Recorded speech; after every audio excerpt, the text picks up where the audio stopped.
والعصر ان الانسان لفی خسر الا الذین آمنوا وعملوا الصالحات وتواصوا بالحق وتواصوا بالصبر. وقال تعالی وما خلقت الجن والانس الا لیعبدون رب اشرح لی صدری ویسر لی امری واحلل عقدۃ من لسانی یفقہوا قولی. قابل احترام سامعین، پیارے بچوں اور پردہ نشین ماں اور بہنوں، اللہ کی توفیق سے اس 15 روزہ درس میں ہم سب اپنی اصلاح کے خاطر، اپنی تربیت کے خاطر جمع ہوئے ہیں. اللہ تعالی ہم سب کے مل بیٹھنے کو قبول فرمائے اور ہمارے لیے ہدایت کا ذریعہ اور ہمارے لیے آخرت میں کامیابی کا اللہ ہم کو سبب بنائے. میں نے 30ویں پارے کی ایک سورت پڑھی ہے. چھوٹے چھوٹے بچوں کو بھی یہ سورتیں یاد ہوں گی الحمدللہ. سورۃ العصر یہ بڑی اہم سورت ہے. اس سورہ میں ہمارے لیے کیا پیغام ہے اس کو انشاءاللہ ہم جاننے کی کوشش کریں گے. سورہ بڑی چھوٹی ہے اور اس میں الفاظ کے اعتبار سے اگر دیکھا جائے تو سب سے چھوٹی سورت قرآن کی سورۃ الکوثر ہے، سب سے چھوٹی الفاظ کے اعتبار سے.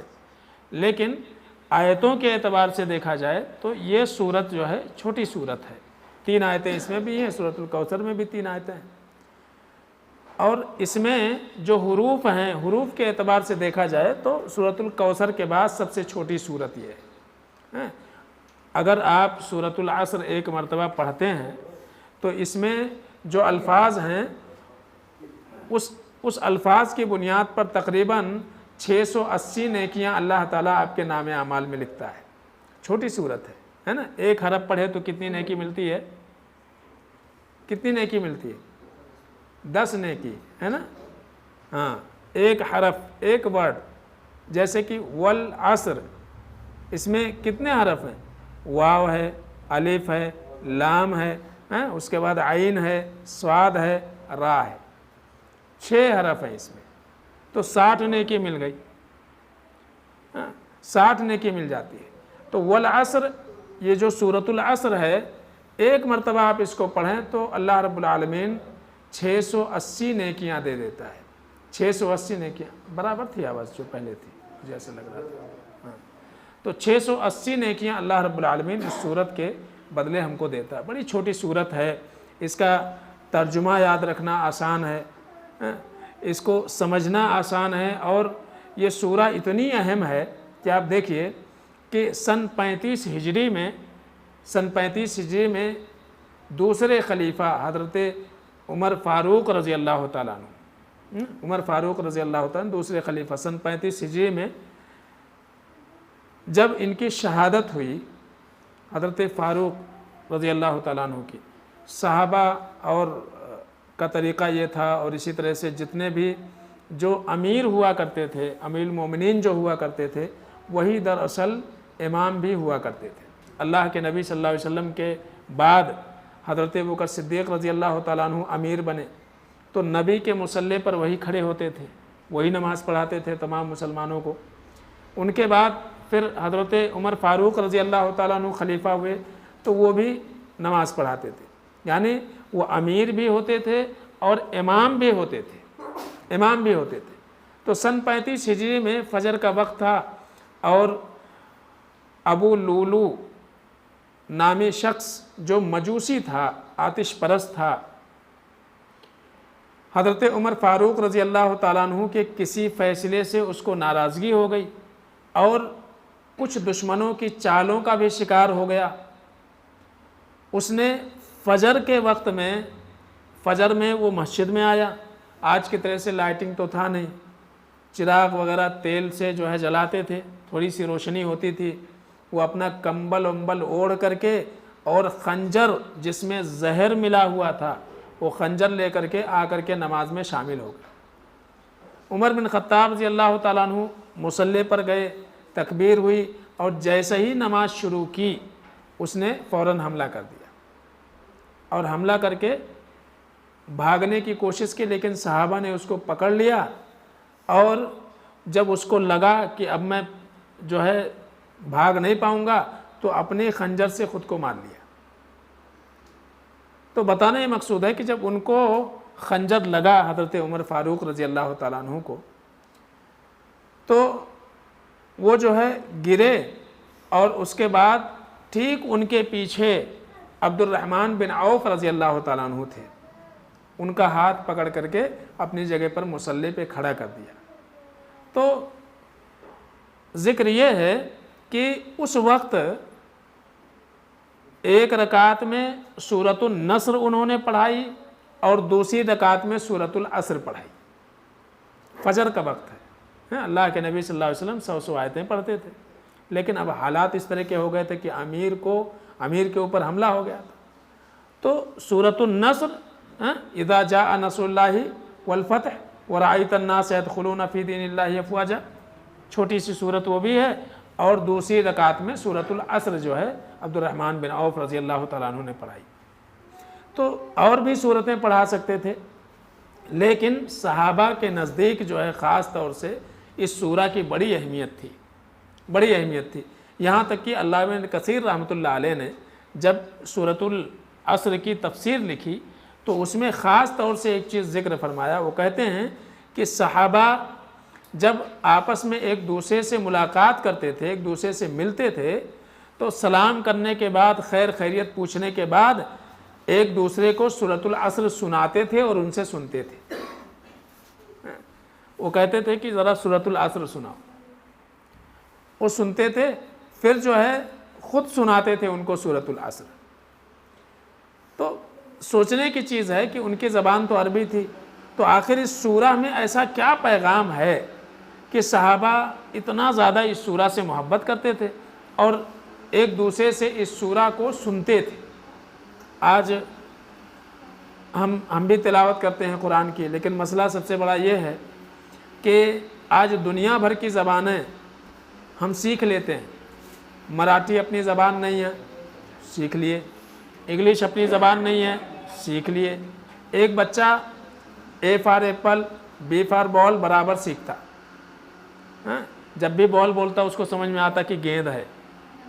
لیکن سب سے بڑا مسئلہ کیا ہے کہ وہ زبان جس کا تعلق ہمارے دین سے ہے، سب سے زیادہ ظلم جو ہے اگر ہو رہا ہے تو اسی زبان کے اوپر ہو رہا ہے، کیونکہ ہم پورا قرآن پڑھ ڈالتے ہیں، لیکن قرآن میں کیا ہے اور کیا بتایا جا رہا ہے ہم کو نہیں معلوم ہوتا۔ ہم اس بات پہ بہت زیادہ خوش ہوتے ہیں کہ بچے نے قرآن شروع کر دیا، پھر اس پر بھی خوش ہوتے ہیں کہ بچے کا قرآن ختم ہو گیا، جو ختم ہوا پھر ختم ہی رہا، سمجھ نا۔ لیکن قرآن میں کیا بتایا گیا، کیا پیغام ہے، نہیں معلوم ہم کو، ترجمہ نہیں آتا، ٹرانسلیٹ نہیں آتا اس کا، نہ اس کو ہم سمجھنے کی کوشش کرتے ہیں۔ تو یہ ایک کہیں نہ کہیں تعلیمی لحاظ سے بہت بڑی کمی ہے۔ بچہ اگر قرآن سیکھنا جو ہے سیکھ رہا ہے تو وہیں سے عربی زبان بھی جس طرح سے اے فار ایپل اس کو بتایا جاتا ہے، ایسے ہی عربی زبان بھی اس کو سکھانی چاہیے۔ یہ بہت بڑی کمی ہے ہمارے پاس، خاص طور سے مکاتب وغیرہ کے اندر اہتمام نہیں ہے۔ یہ سنن قرآن پڑھا دیے یا نورانی قاعدہ پڑھا دیے اور اس کے بعد پھر قرآن شروع کروا دیتے ہیں، قرآن پڑھ لیتا ہے بچہ، یہاں تک کہ حافظ بھی ہو جاتا ہے بچہ۔ لیکن خالی آج کے حافظ میں اور ایک غیر حافظ میں، جو حافظ نہیں ہے خالی اس کو دیکھ کے پڑھنا آتا ہے، دونوں میں کوئی فرق نہیں ہے۔ کیوں فرق نہیں ہے؟ فرق اس لیے نہیں ہے کہ جو حافظ ہے وہ بغیر دیکھے پڑھتا ہے اور جو حافظ نہیں ہے وہ دیکھ کے پڑھتا ہے، تو دونوں میں کوئی فرق نہیں ہے۔ فرق ہوتا تب جب حافظ کو قرآن سمجھ میں آتا ہے، سمجھ؟ تو صحابہ جو ہے وہ حافظ صرف نہیں ہوتے تھے بلکہ قرآن کو سمجھتے تھے وہ۔ حضرت عبداللہ ابن مسعود رضی اللہ تعالیٰ عنہ کہتے ہیں کہ اللہ کے نبی صلی اللہ علیہ وسلم سے ہم 10 آیتیں سیکھتے تھے، صرف 10 آیتیں۔ 10 آیتیں اللہ کے نبی صلی اللہ علیہ وسلم ہم کو سناتے تھے، ہم اس کو یاد کرتے تھے، پھر اس کا ترجمہ، اس کا معنی، اس کا مفہوم، اس میں کیا کیا احکام ہیں، کیا مسائل بیان کیے گئے ہیں، اللہ ہم سے کیا کہنا چاہتا، اس پوری بات کو سیکھ کے اس کے اوپر عمل کر کے پھر اگلی 10 آیتوں کا سبق لینے جاتے تھے۔ یہاں تک کہ عمر بن خطاب رضی اللہ تعالیٰ عنہ کہتے ہیں کہ صرف سورہ بقرہ 18 سال مجھے لگے یاد کرنے میں۔ آج کل کا حافظ کتنے دن میں ہو جاتا؟ 3 سال میں پورے قرآن کا حافظ ہو جاتا۔ عمر بن خطاب کہتے ہیں کہ ہم کو 18 سال لگے خالی سورہ بقرہ کا حافظ ہونے میں۔ سمجھ صرف کیا مطلب اس کا؟ یعنی سورہ بقرہ کو سمجھ کر کے انہوں نے پڑھا، اور نہ صرف سمجھتے تھے بلکہ اس کے اوپر عمل کرتے تھے۔ کوئی ایسی آیت صحابہ کے سامنے سے نہیں گزرتی تھی جس کے اوپر وہ عمل نہ کر لیتے تھے۔ یہ طریقہ تھا صحابہ کا، اور یہی وجہ ہے کہ وہ کامیاب تھے۔ عمر بن خطاب رضی اللہ تعالیٰ عنہ کہتے تھے کہ اللہ تعالیٰ نے ہم کو جو عزت دیا ہے، یہ عزت اسی قرآن کے ذریعے سے اللہ تعالیٰ نے ہم کو دیا ہے۔ تو قرآن کے ذریعے سے عزت ملتی تھی۔ آج ہم بھی قرآن بہت سارے آج حافظوں کی بہت کثرت ہے، بہت سارے حافظ ملیں گے آپ کو، لیکن فرق یہی ہے کہ وہ حافظ تو ہیں لیکن اس کا معنی معلوم نہیں، اس کا مطلب معلوم نہیں، اس کا مفہوم معلوم نہیں ہے، قرآن کیا کہتا ہے نہیں معلوم، پتہ ہی نہیں ہے۔ تو یہ اہم نہیں ہے۔ دیکھیے اسی بنیاد پر اللہ کے نبی صلی اللہ علیہ وسلم نے ایک مرتبہ کہا تھا کہ علم جو ہے اللہ رب العالمین اٹھا لے گا، علم جو ہے اللہ تعالیٰ اٹھا لے گا، یہ قیامت کی نشانیوں میں سے ہے۔ ایک صحابی نے کہا علم کیسے اٹھ جائے گا؟ ہم اس کو پڑھیں گے، اپنے بچوں کو پڑھائیں گے، ہمارے بچے اپنے بچوں کو پڑھائیں گے، تو علم کیسا اٹھ جائے گا؟ آج بھی ہم بھی پڑھ رہے ہیں، اپنے بچوں کو بھی پڑھا رہے ہیں، لیکن ہمارے پڑھنے اور پڑھانے کا طریقہ کیسا ہے کہ خالی ایک منتر کی طرح سے اس کو رٹ لے رہے ہیں۔ اب بس یہ اللہ کا احسان سمجھیے کہ یہ قرآن ایک ایسی برکت والی کتاب ہے کہ بغیر سمجھ کے خالی پڑھے بھی، اس کی ریڈنگ بھی کرے تو نیکی مل جاتی ہے، لیکن قرآن کا جو اصل مقصود تھا وہ تو حاصل نہیں ہو رہا ہے نا۔ سمجھ رہے نا؟ خالی آپ نے ایک میسج تھا، میسج پڑھ لیا، اب آپ کو لینگویج آتی نہیں، خالی میسج آپ نے ریڈنگ آتی تھی، وہ لینگویج کی آپ نے ریڈنگ کر لی، لیکن میسج کیا ہے وہ تو معلوم نہیں۔ اتنا معلوم میسج آیا ہے، لیکن میسج عربی لینگویج میں ہے، نہیں سمجھ میں آ رہا ہے۔ تو اسی لیے قرآن تو ہم پڑھتے ہیں لیکن قرآن کے مطابق ہماری زندگی نہیں ہو پاتی ہے، کیونکہ جو کچھ قرآن نے کہا وہ ہم کو سمجھ میں نہیں آتا ہے، اور نہ ہی ہم سمجھنے کی کوشش کرتے ہیں۔ کم سے کم قرآن اگر ہم تلاوت کر رہے ہیں تو ہماری ذمہ داری یہ بنتی ہے۔ اللہ تعالیٰ نے آج بہت سارے وسائل جو ہے کر دیے ہیں۔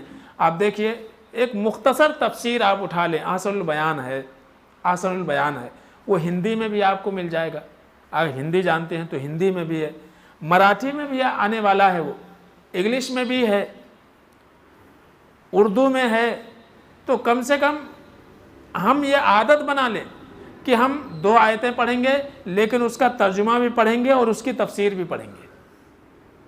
یہ کوئی مشکل کام نہیں ہے، بہت آسان کام ہے کہ 2 آیت ہی کیوں نہ صحیح، ہم تھوڑا سا وقت نکالیں، 2 آیت پڑھیں، ترجمے کے ساتھ پڑھیں، اس کی تفسیر بھی پڑھیں، تو ہم کو پتہ چلے کہ اللہ ہم سے آخر کہنا کیا چاہتا ہے، کیا پیغام ہے اللہ رب العالمین کا۔ تو یہ آج ہمارے اسلامی سماج میں بہت بڑی کمی ہے، ہم بھی غیروں کی طرح سے ہو گئے ہیں۔ جیسے کہ وطنی بھائی ہیں جو غیر ہیں، ان کو بھی اپنا دھرم بالکل نہیں سمجھتا ہے، کچھ نہیں، وہ برہمن کون سا منتر پڑھ رہا ہے وہی جانتا ہے، جو لوگ بیٹھے ہوئے ان کو کچھ لینا دینا نہیں ہے۔ ہاں بس شادی ہو رہی ہے، منتر پڑھے جا رہے ہیں، کیا بولا جا رہا ہے منتر میں ان کو بھی معلوم نہیں ہے۔ ہمارا بھی ایسا ہی حال ہے، امام صاحب خطبہ نکاح پڑھ رہے ہیں، قرآن کی آیت پڑھ رہے ہیں، ہو گیا، ایک حدیث پڑھ دی، ہو گیا، تو وہ خالی اپنے کو یاد ہے کہ ہاں اب خطبہ پڑھیں گے، اب یہ آیت پڑھیں گے اور ہو گیا، کیا کہا گیا نہیں معلوم۔ تو کچھ زیادہ فرق نہیں رہ گیا اس اعتبار سے، اور اس لیے آئے دن کیا ہو جا رہا ہے، آئے دن جو ہے دین سے دوری، اور اسی طرح سے جو ایک مسلمان کو جیسا ہونا چاہیے، ایک مومن کو جیسا ہونا چاہیے، وہ ہماری زندگی میں پیدا نہیں ہو پا رہی ہے۔ تو بہرحال یہ تو دوسری بات ہو گئی، دوسری طرف میں نکل گیا۔ سورۃ العصر جو ہے، سورۃ العصر بہت چھوٹی سورت ہے، یہ مکی سورت ہے۔ کون سی سورت ہے؟ مکی۔ قرآن میں کچھ سورتیں مکی ہیں اور کچھ سورتیں مدنی ہیں، ہے نا؟ کچھ مکی ہیں، اتنا تو معلوم ہوگا، ہے نا؟ پڑھتے ہیں کہ سورہ کا نام رہتا ہے اور اس کے بعد بولتے مکیہ اور مدنیہ، ہے نا؟ تو اتنا تو معلوم ہے۔ کتنی سورتیں ہیں پورے قرآن میں؟ 114، ٹھیک ہے، 114 صورتیں۔ تو مکی صورت کس کو کہا جاتا ہے اور مدنی صورت کس کو کہا جاتا ہے؟ جی اچھا، اور آپ میں سے کوئی اور بتائے گا؟ جی یہ صحیح جواب ہے بیٹے، ہاں ٹھیک ہے۔ ہجرت اللہ کے نبی صلی اللہ علیہ وسلم جب تک آپ نے ہجرت نہیں کیا تو ہجرت سے پہلے جتنی بھی صورتیں نازل ہوئی ہیں اس کو کیا کہا جاتا ہے؟ مکی صورت کہا جاتا ہے، اور ہجرت کے بعد جو صورتیں نازل ہوئی ہیں اس کو مدنی صورت کہا جاتا ہے، ٹھیک ہے۔ اب اللہ کے دیکھیے مکی اور مدنی یہ جگہ سے منسوب نہیں ہے، سمجھ، اگر اس کو جگہ سے منسوب کرتے کہ مکہ میں جو نازل ہوئی اس کو مکی اور مدینہ میں جو نازل ہوئی وہ مدنی، پھر ہمارے نبی طائف بھی گئے تھے، پھر جو آیتیں اور صورتیں طائف میں نازل ہوئی اس کو کیا بولیں گے؟ طائفی، ہیں؟ سمجھ گئے نا؟ تو اس سے یہ مراد معنی یہ ہے کہ ہجرت یہ جگہ سے منسلک نہیں ہے، بلکہ دیکھیے اللہ کے نبی صلی اللہ علیہ وسلم حج کے لیے کہاں آئے؟ مکہ آئے، ہے نا؟ حج کے لیے مکہ آئے، مکہ فتح کرنے بھی آئے۔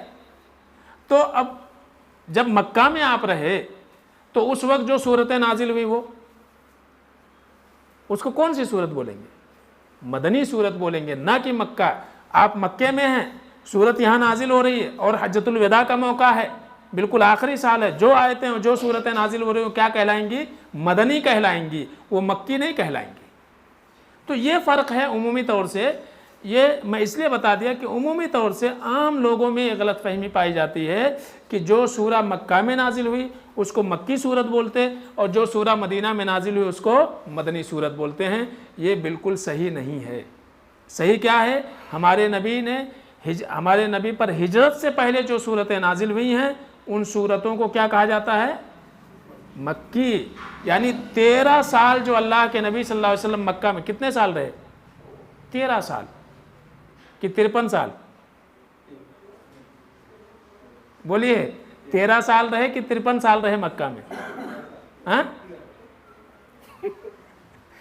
40 سال کی عمر میں نبی ہوئے اور نبی بنائے جانے کے بعد 13 سال تک مکہ میں رہے تو کتنے ہو گئے؟ 53 ہوئے نا، سمجھے نا؟ تو 13 سال اگر ہم دیکھتے ہیں کہ نبی ہونے کے بعد کتنے سال رہے تو نبی ہونے کے بعد 13 سال، اور نبی ہونے سے پہلے کتنے سال تو 40 سال، اور دونوں کو جوڑ دیے تو 53 سال۔ تو مکے میں آپ کتنے سال رہے؟ 53 سال۔ لیکن نبوت کا عرصہ ہم جوڑتے ہیں تو 13 سال میں جو صورتیں نازل ہوئی ہیں وہ مکی کہلائیں گے، اور 13 سال کے بعد 10 سال آپ مدینے میں رہے تو ٹوٹل 63 سال کی ایج ہے اللہ کے نبی صلی اللہ علیہ وسلم کی۔ تو 10 سال جو اللہ کے نبی صلی اللہ علیہ وسلم ہجرت کے بعد رہے ان 10 سالوں میں جو صورتیں نازل ہوئیں اس کو کیا بولیں گے؟ مدنی صورتیں۔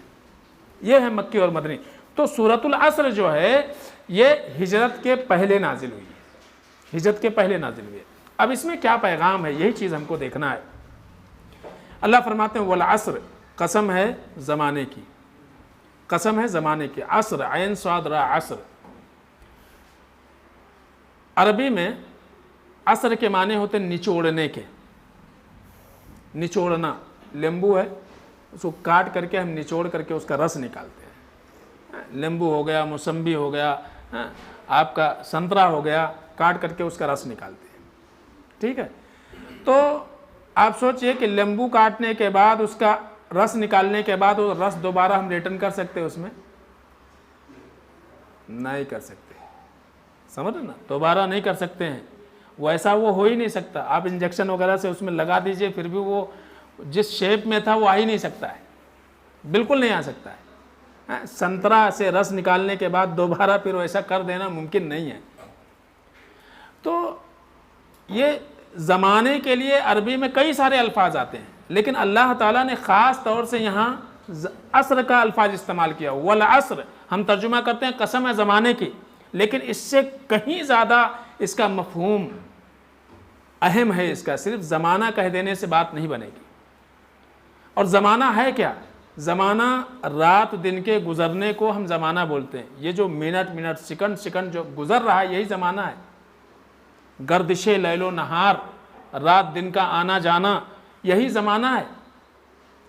تو یہاں سورۃ العصر کی قسم جو کھائی گئی ہے سورۃ العصر میں، والعصر قسم ہے زمانے کی، قسم ہے گردش ایام کی، قسم ہے وقت کی، ایک وقت سے بھی جڑا ہوا ہے، اور انسان کی زندگی اوقات کا مجموعہ ہے۔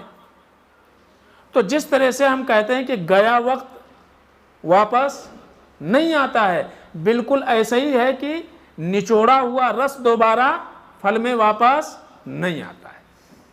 تو یہ ایک محال اور ناممکن چیز اللہ رب العالمین نے بیان کی ہے کہ جس طرح سے انسان کو اللہ تعالیٰ نے جو وقت دیا ہے، وہ وقت ایک گزر گیا تو دوبارہ اس کو آپ واپس نہیں لا سکتے ہیں۔ یہ ایسا ہی ہے کہ جیسے پھلوں سے اس کا رس نچوڑ کر کے دوبارہ وہ رس آپ پھل میں نہیں ڈال سکتے ہیں۔ تو عصر کا معنی ہوتا ہے نچوڑنا، اور اسی لیے آپ دیکھیے عرب کنٹری میں جوس سینٹر کے اوپر نام لکھا رہتا معصرہ، معصرہ کے معنی جوس سینٹر ہوتا ہے، وہ لکھا رہتا ہے۔ اور عصارہ عربی میں عصارہ، عین صاد الف را گولتا، عصارہ کے معنی ہوتے ہیں جوس، نچوڑ کسی چیز کا۔ تو یہاں یہ بتانا مقصود ہے کہ اللہ تعالیٰ نے انسان کو جو زندگی دی ہے، یہ زندگی ایسی ہے جو برف کے مانند ہے۔ کس کے مانند ہے؟ برف کے مانند ہے۔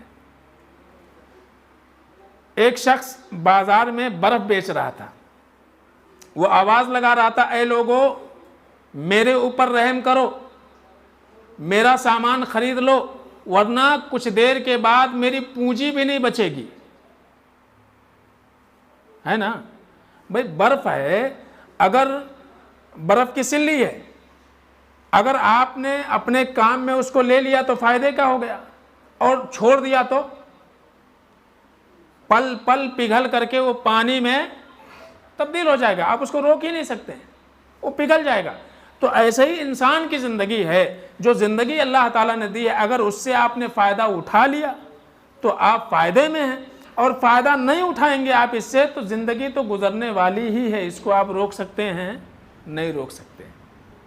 تو وہ کیا کہہ رہا تھا کہ یہ پونجی بھی ہماری ختم ہو جائے گی، اس لیے کہ ہماری زندگی کیا ہے؟ پل پل، منٹ سیکنڈ جو وقت گزر رہا ہے، آپ اس کو اچھے کام میں استعمال کرو یا ایسے ہی چھوڑ دو۔ تو اللہ فرماتے ہیں والعصر قسم ہے زمانے کی، ان الانسان لفی خسر، بے شک تمام انسان نقصان میں ہے، خسارے میں ہے۔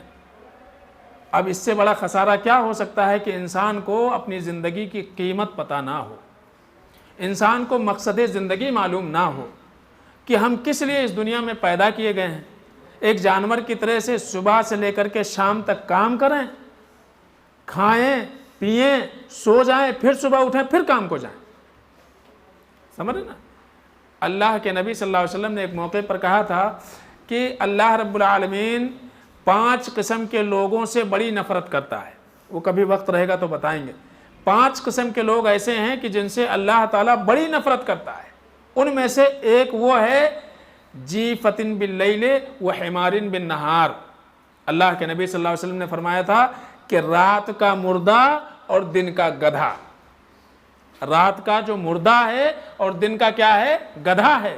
رات کا مردے سے کیا مراد ہے؟ دن بھر جانور کی طرح سے کام کرتا ہے اور گھر میں آتا ہے، کھانا کھاتا ہے اور گدھے کی طرح سے سو جاتا ہے۔ ایک مردے انسان کی طرح سے پڑ جاتا ہے، سو جاتا ہے، بس اس کا یہی کام ہے اور یہی زندگی ہے۔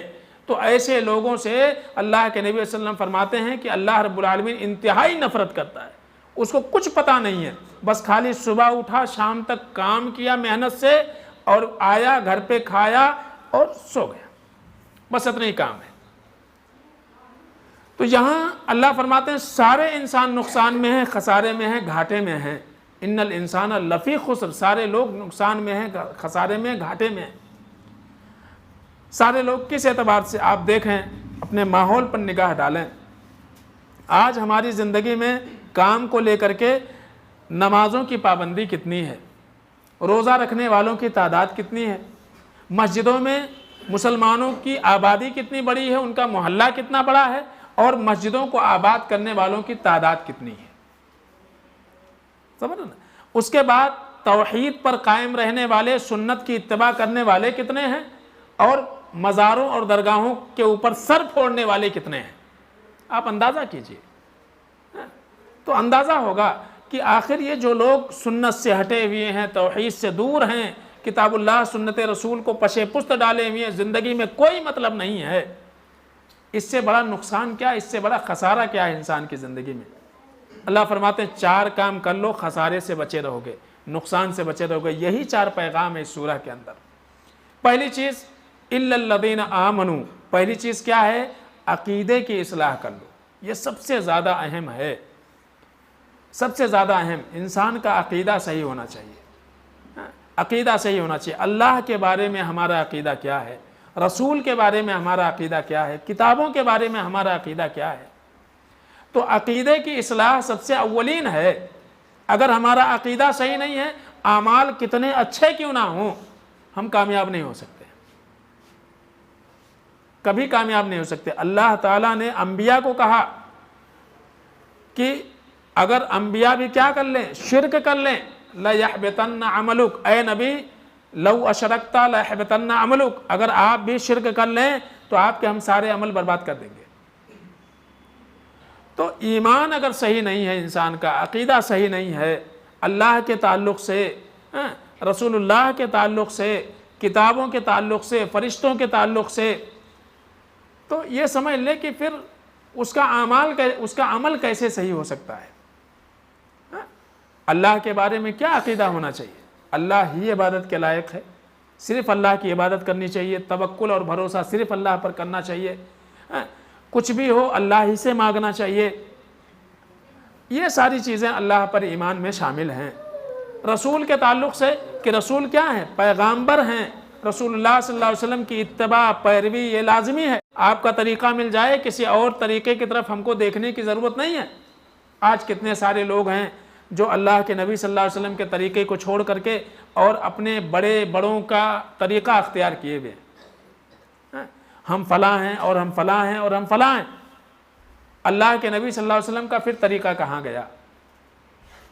تو یہاں پہلی شرط لگائی گئی کہ انسان کو ہمیشہ اپنے عقیدے کی فکر ہونی چاہیے، عقیدے کی اصلاح کرے۔ اور دوسرا الا الذین آمنوا وعملوا الصالحات، دوسرا پیغام کیا ہے؟ نیک عمل کرنا، نیک عمل کرنا۔ نیک عمل کیا ہوتا ہے؟ نیک عمل 2 چیزوں سے مل کے بنتا ہے، نیک عمل 2 چیزوں سے مل کے بنتا ہے۔ ایک تو ہم کچھ بھی ہم کریں تو صرف اللہ کے لیے کریں، ایک چیز، اور دوسرے وہ عمل کیسے کریں؟ جیسے کہ اللہ کے نبی نے کیا ہے، جیسے کہ اللہ کے نبی نے کیا ہے۔ اگر ہم صدقہ بھی کر رہے ہیں، کسی کی مدد کر رہے ہیں، کسی کا ہیلپ کر رہے ہیں، تو ہمارا مقصد یہ نہ ہو کہ لوگوں میں ہمارا نام ہو جائے، لوگوں میں ہماری شہرت ہو جائے، یا فلاں رشتہ دار ہم سے زیادہ قریب ہو جائے، یا کبھی جب ہم مصیبت میں پڑے تو ہمارا ہیلپ کرے۔ اس مقصد سے مت کیجیے، اس مقصد سے کیجیے کہ اللہ نے آج ہم کو اس لائق بنایا ہے کہ ہم کسی کی مدد کر سکتے ہیں تو آپ کریں۔ اللہ نے آپ کو بنایا، آپ کو توفیق دی اللہ تعالیٰ نے کہ آپ دوسروں کی مدد کر سکتے ہیں تو آپ کیجیے، تو خالص اللہ کی رضا کے لیے کام کیجیے۔ اور نمبر 2، کوئی بھی عمل آپ دیکھیں کہ ہمارے نبی اس عمل کو کیسے کرتے تھے، یہ چیز جب تک انسان کی زندگی میں نہیں رہے گی وہ اپنی اصلاح نہیں کر سکتا ہے۔ تو یہاں پہلا پیغام یہ بنتا ہے کہ ہر انسان کو سب سے پہلے اپنی فکر ہونی چاہیے، اپنی فکر ہونی چاہیے۔ اپنے سے زیادہ اگر ہم دوسروں کی فکر کرتے ہیں اور اپنی زندگی ایسے ہی ضائع کرتے ہیں، یہ سب سے بڑی بیوقوفی کی بات ہے۔ اسلام یہ تعلیم دیتا ہے کہ انسان سب سے پہلے اپنی اصلاح کرے، اپنے آپ کو سدھارے، اپنے کو نیک بنائے، اپنے کو اچھا بنائے، ایک اچھا اور بہترین انسان معاشرے کے اندر اپنے آپ کو بنانے کی کوشش کرے۔ آپ اچھے ہیں، آپ کے اخلاق اچھے ہیں، آپ کے عادات و اطوار اچھے ہیں، آپ کی زبان اچھی ہے، آپ کا چال چلن اچھا ہے، آپ کا لوگوں کے ساتھ تعلقات اچھا ہے، تو آپ جب کوئی بات کہیں گے لوگ آپ کی بات سنیں گے. سمجھ رہے نا؟ یہ بہت بڑا اثر ہوتا ہے انسان کا. اور اللہ کے نبی صلی اللہ علیہ وسلم کی ذات کو آپ دیکھیے کہ دوست تو دوست، دشمن بھی آپ کی بات ماننے کو تیار ہوتے تھے. آپ کی امانت داری، آپ کی صداقت پر انہیں یقین تھا، بھروسہ تھا. تو انسان اپنے آپ کو سب سے پہلے اپنے آپ کو اچھا بنائے، اور اس کے بعد دوسرا قدم یہ ہے کہ پھر اپنوں کی اصلاح کی فکر کرے. تو پہلا پیغام ہو گیا ایمان کی اصلاح. نمبر 2، نیکیاں کرنا. جو بھی نیکی کے کام، خیر کے کام ہو سکتے ہیں. خالی نماز ہی نیکی نہیں ہے، روزہ ہی نیکی نہیں ہے. صدقہ و خیرات، لوگوں کے ساتھ اچھے تعلقات، پڑوسیوں کے ساتھ حسن سلوک، یہ ساری چیزیں نیکیوں میں آتی ہیں. اچھا بولنا، اچھے تعلقات رکھنا لوگوں کے ساتھ، کسی کو اپنی زبان سے تکلیف نہ دینا، یہ ساری چیزیں اس کے اندر شامل ہیں. اچھا انسان کون ہوتا؟ اللہ کے نبی صلی اللہ علیہ وسلم سے ایک مرتبہ صحابہ نے پوچھا، اے نبی صلی اللہ علیہ وسلم، اگر ہم کو پتہ کرنا ہو کہ میں اچھا انسان ہوں یا نہیں ہوں تو کیسے معلوم پڑے گا؟ خالی میں بول رہا ہوں اپنے آپ کو خوش ہوں، میں بہت اچھا ہوں، تو ایسا نہیں ہوتا نا. کچھ تو معیار ہوگا، کوئی تو پیمانہ ہوگا جس سے پتہ چلے کہ میں اچھا ہوں کہ اچھا نہیں ہوں. اللہ کے نبی صلی اللہ علیہ وسلم نے فرمایا کہ اگر تمہارا پڑوسی، تمہارا قریبی تمہارے غیر حاضری میں کہے کہ فلاں اچھا ہے تو سمجھ لو تم اچھے ہو، اور اگر تمہاری غیر موجودگی میں یہ کہا جائے، یہ بتایا جائے کہ فلاں انسان اچھا انسان نہیں ہے تو تم کو سمجھ لینا چاہیے کہ تم اچھے انسان نہیں. سمجھ؟ تو یعنی یہ جانچنے کا معیار اللہ کے نبی صلی اللہ علیہ وسلم نے دیا ہے. تو ہمارے تعلقات لوگوں کے ساتھ کیسے ہیں، اپنوں کے ساتھ کیسے ہیں، گھر والوں کے ساتھ کیسے ہیں، بچوں کے ساتھ کیسے ہیں، رشتہ داروں کے ساتھ ہمارے تعلقات کیسے ہیں، یہ سب سے زیادہ اہم ہے. خالی نماز پڑھ لینے سے انسان کامیاب نہیں ہوگا. صحابیات کے بارے میں آپ کو بتاؤں. صحابیہ اللہ کے نبی صلی اللہ علیہ وسلم کے پاس سوال کرنے والے نے سوال کیا، پوچھا، اے اللہ کے نبی صلی اللہ علیہ وسلم، ایک خاتون ہے، بہت زیادہ نماز پڑھتی ہیں، نفلی نماز کی بہت زیادہ پابندی کرتی ہیں، فرائض کا تو ہے ہی، نفلی بہت زیادہ کرتی ہیں، صدقہ و خیرات کوئی مانگنے ان کے دروازے پر چل جائے خالی ہاتھ کبھی بھیجتے نہیں، کچھ بھی اچھا بن جائے گھر میں پورے پڑوسیوں میں دے دیتی ہیں. لیکن فرق کیا ہے؟ فرق اتنا سا ہے کہ ان کی زبان سے ان کے قریب کے لوگ محفوظ نہیں ہیں. زبان کی بڑی تیز ہے، کچھ بھی بول دیتی ہے، کچھ بھی بول دیتی ہے. اللہ کے نبی صلی اللہ علیہ وسلم نے فرمایا، لا خیر فیہا، اس عورت میں کوئی بھلائی نہیں ہے، کوئی بھلائی نہیں ہے، ہیا فی النار، یہ جہنم میں جانے والی ہے. تو آپ دیکھیے، نماز ہے، روزہ ہے، صدقہ و خیرات ہے، لیکن لوگوں کے ساتھ ان کے تعلقات اچھے نہیں ہیں تو اللہ کے نبی صلی اللہ علیہ وسلم نے فرمایا کامیابی نہیں ہے. تو صرف ہمارے تعلقات اللہ کے ساتھ اچھے ہوں یہ اس میں بھلائی نہیں ہے، بلکہ اللہ کے ساتھ ساتھ بندوں کے ساتھ بھی ہمارے تعلقات اچھے ہونا چاہیے. امانت داری ہونا چاہیے، ہم کسی کو دھوکہ نہ دیں، کسی کے ساتھ دھوکہ نہ کریں، کسی کے مال پر ناحق قبضہ نہ کریں، کسی کی تجارت پر اپنی تجارت نہ کریں. یہ ساری چیزیں شامل ہیں اس کے اندر کہ ہم لوگوں کے ساتھ اپنا اچھا تعلق بنا کر کے رکھیں، اچھا انسان بن کر کے رہیں. یہ ہماری ذمہ داری ہے. کسی کو نقصان پہنچانے کی فکر نہ کریں. تو اللہ کے نبی صلی اللہ علیہ وسلم نے فرمایا، اللہ تعالیٰ نے جو پیغام دیا کہ ایک تو یہ ہے کہ انسان اپنی اصلاح کر لے عقیدے کی اور اپنے اعمال کی، اور دوسرا کام کیا ہے، وَتَوَاصَوْا بِالْحَقِّ، اور اپنوں کی اصلاح کرے، آپس میں ایک دوسرے کو حق کی وصیت کریں. حق کی وصیت کا مطلب کیا ہے؟ کتاب اللہ، سنت رسول جس پر آپ عمل کر رہے ہیں اس پیغام کو آپ لوگوں تک پہنچانے کی کوشش کریں. یہ کیا ہے؟ حق کی وصیت کرنا ہے. ہم سدھر گئے خالی یہ کافی نہیں ہے، بلکہ کافی اس وقت ہوگا جب ہم کو ہمارے اپنے بچوں کی فکر ہوگی، ہمارے گھر میں موجود ہمیں اپنی عورتوں کی فکر ہوگی. ابھی رمضان آ رہا ہے، آپ کو وقت پر افطاری چاہیے، آپ کو وقت پر سحری چاہیے، اور افطاری میں سحری میں آپ کے من پسند کھانے چاہیے، ہے نا؟ یہی چل رہا ہے. اور مزید بہت ساری چیزیں ہیں. کھانا کھا لیے تو چائے چاہیے، یہ چاہیے، وہ چاہیے، جب تک جاگ رہے ہوتے ہیں تب تک منہ بند نہیں ہوتا ہے. یہ چل رہا ہے. بتائیے کہ کیا گھر کی عورتوں کے لیے رمضان نہیں ہے؟ ہاں؟ ان کو روزے نہیں رکھنے ہیں، ان کو افطاری اور سحری نہیں کرنی ہے، ان کے اوپر تلاوت قرآن نہیں ہے. آپ تو کھا پی کے نکل گئے، آپ تراویح بھی پڑھ لے رہے، آپ درس میں بھی شرکت کر لے رہے ہیں، اور جو ہے قرآن کی تلاوت بھی کر لے، اذکار بھی کر لے رہے، اور وہ بیچارے صبح سے شام تک کچن میں مصروف رہ رہے. تو ہماری ذمہ داری یہ ہے کہ ایک عورت جو آپ کو کھلا رہی ہے، پلا رہی ہے، آپ کے کپڑے لتے دھو رہی ہے، کیا یہ انصاف ہے کہ آپ تو نیکیاں کر کر کے جنت کے راستے پر چلتے رہیں اور بیچاری آپ کی دھو دھو کے کہاں جائے؟ اس کی نماز نہیں ہو رہی ہے، اس کا روزہ نہیں ہو رہا ہے، وہ صدقہ و خیرات نہیں کر پا رہی ہے، قرآن کی تلاوت نہیں کر پا رہی. یہ ظلم نہیں ہے اس کے ساتھ؟ بہت بڑا ظلم ہے. کوشش یہ ہو کہ جیسے اس دنیا میں وہ آپ کی بیوی ہے، جنت میں بھی آپ کی بیوی بن کر کے رہے. تو اس کو وقت دینا. تو نہ صرف یہ کہ ہم انسان اپنی فکر کرے بلکہ اپنے گھر میں موجود اپنے بچوں کی فکر کرے. عبدالرؤف جھنڈا نگری رحمۃ اللہ علیہ ان کے تعلق سے آتا ہے، وہ کہتے ہیں کہ ایک مرتبہ کہتے ہیں کہ میرے والد صاحب جو ہے وہ فجر میں جب اٹھتے تھے تو اذان ہوئی، اذان ہونے کے بعد سب کو جگاتے تھے. کہتے جب نماز ہو جاتی تھی تو برابر پیچھے مڑ کے دیکھتے تھے کہ بچے ہمارے آئے ہیں کہ نہیں آئے ہیں، اور نہیں پہنچے تو بہت پٹائی کرتے تھے. کہتے ہیں کہ ایک دن مجھے بہت تیز بخار تھا، بخار سے تپ رہا تھا میں. میرے والد صاحب آئے، دروازہ کھٹکھٹایا، ہم کو جگایا. مجھے بخار بہت زیادہ تھا، میں سوچا بسترے پہ رہوں گا تو ابا آئیں گے تو نماز کے بعد بہت ماریں گے. تو وہ اٹھ کر کے اور دادی کے بستر میں جا کر کے سو گئے. دادی اٹھی نماز پڑھ رہی تھی، یہ گئے ان کے بستر میں سو گئے. نماز سے جب فارغ ہوئے دیکھا تو بچہ نہیں دکھ رہا، عبدالرؤف تو ہے ہی نہیں. وہ آئے، گھر میں گھسے، کہا کہ مجھے میرے روم میں نہیں پایا، سیدھا دادی کے روم میں آئے. دادی نماز پڑھ رہی تھی اور میں پلنگ پہ لیٹا تھا، میرے ٹانگ پکڑا اور سیدھا چارپائی سے کھینچ دیا،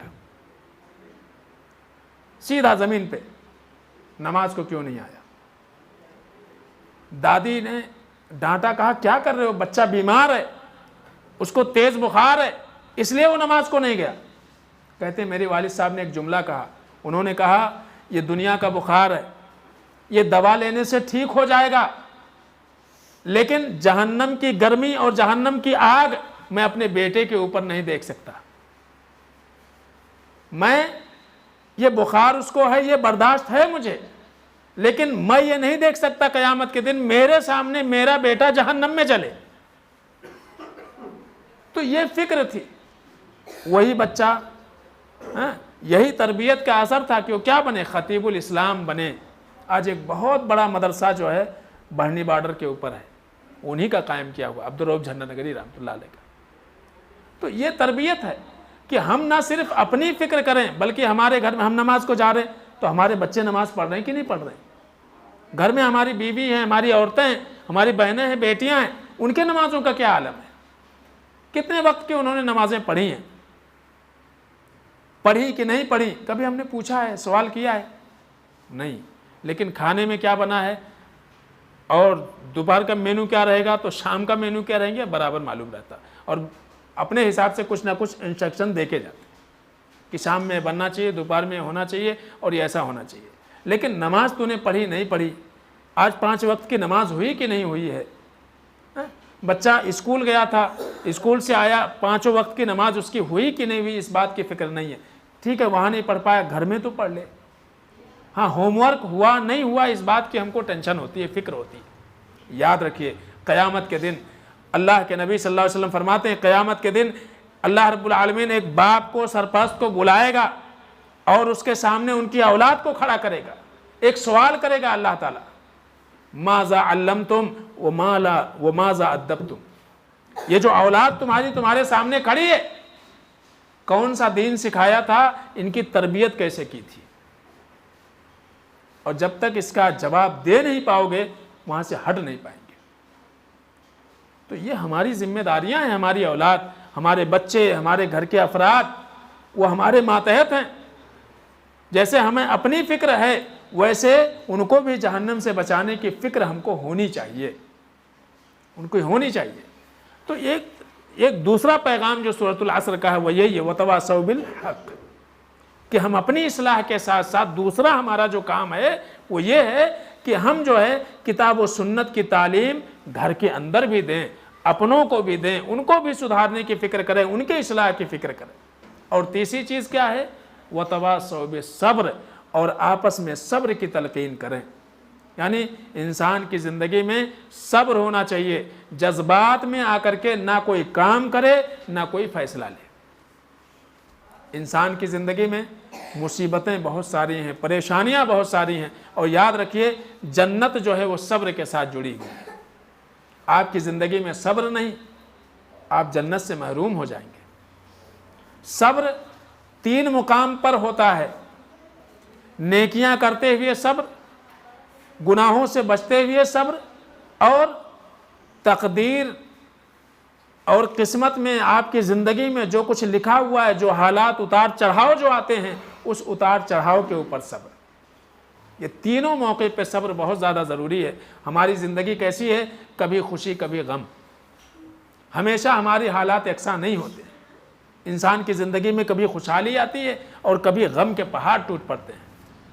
ہمارے اپنوں کی موت کی شکل میں، کاروبار میں کمی کے شکل میں، یا رشتہ دار پاس پڑوسیوں کے ستانے کی وجہ سے، کئی ساری پریشانیاں انسان کی زندگی میں لاحق ہوتی ہیں۔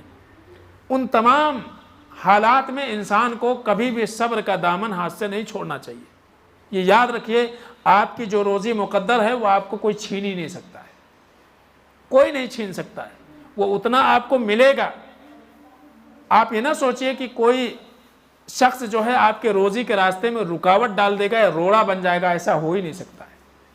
اللہ نے جو لکھا ہے، تو زندگی میں انسان کے اتار چڑھاؤ آتے رہتا ہے، کبھی اچھا ہوتا کبھی برا ہوتا۔ ان تمام حالتوں میں انسان کو ایک تعلیم دی گئی، جب بھی برا ہو تو کیا پڑھیں؟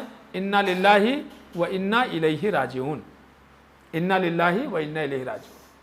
ہم کو یہ معلوم ہے کہ خالی جب موت کی خبر آتی تو یہ پڑھتے ہیں، ایسا نہیں ہے۔ ہر وہ چیز جو آپ کو واقعی نقصان لگتا ہے تو وہاں یہ پڑھنا چاہیے۔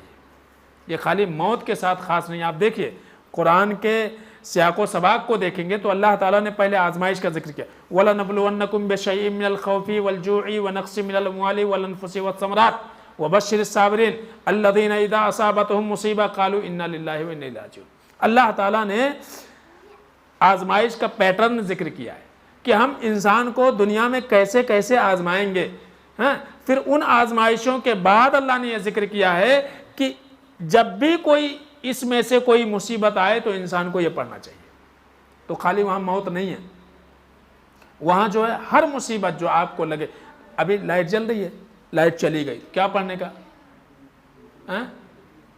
یا لائٹ ہاؤس والے کو گالی دینے کا؟